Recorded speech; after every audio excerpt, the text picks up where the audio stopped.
തേജസ്വിനി പുഴയുടെ ഓളപ്പരപ്പിൽ കായൽ കാഴ്ചകൾ കണ്ട് യാത്ര ചെയ്യാനായി ഒരുക്കിയ ശീതീകരിച്ച ഡബിൾ ഡെക്കർ AC ബോട്ട് നാടിന് സമർപ്പിച്ചു. അത്യാധുനിക സൗകര്യങ്ങളോടെ ഒരുക്കിയ ബോട്ട് ഇനി വിവിധ ആവശ്യങ്ങൾക്കായി പ്രയോജനപ്പെടുത്തും. This news sponsored by Emmanuel Silks, Kanhangad, Kannur and Thrissur. Tejaswini പുഴയെ തലോടി മനോഹരമായ കായൽ കാഴ്ചകൾ കണ്ട് ഓളപ്പരപ്പിൽ യാത്ര ചെയ്യാനും ആഘോഷങ്ങൾ ഉല്ലാസകരമാക്കാനും നീലേശ്വരം കോട്ടപ്പുറത്ത് KL14 ലക്ഷറി ഹൗസ് ബോട്ട് ഒരുങ്ങിക്കഴിഞ്ഞു.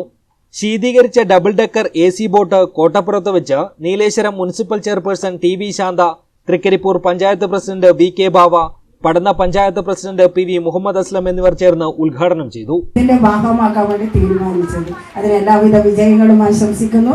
എല്ലാവരും ഇത് കൂട്ടായ്മയോടെ കൊണ്ടുപോയി നമ്മുടെ നീലേശ്വരത്തിന്റെ പരിസരത്തുള്ള നമ്മുടെ പഞ്ചായത്തിന്റെ എല്ലാം വികസനത്തിന് വേണ്ടിയുള്ള വലിയൊരു നേട്ടമായി മാറട്ടെ എന്ന് മാത്രം ആശംസിച്ചുകൊണ്ട് വളരെ സന്തോഷത്തോടെ ഇവിടെ നടക്കുന്ന ഈ ഹൗസ് ബോട്ടിന്റെ ഉദ്ഘാടനം ഔപചാരികമായി നിർവഹിച്ചതായി അറിയിക്കുന്ന എല്ലാവർക്കും നന്ദി, നമസ്കാരം.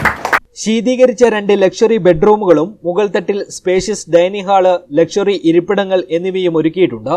പിറന്നാൾ ദിനാഘോഷം, സംഗമങ്ങൾ, വിവാഹം, വിവാഹ നിശ്ചയം, കോൺഫറൻസ്, സെമിനാർ എന്നിവ നടത്താനുള്ള AC പാർട്ടി ഹാൾ സൗകര്യവും ബോട്ടിലുണ്ട്. News bureau, Nileshwar.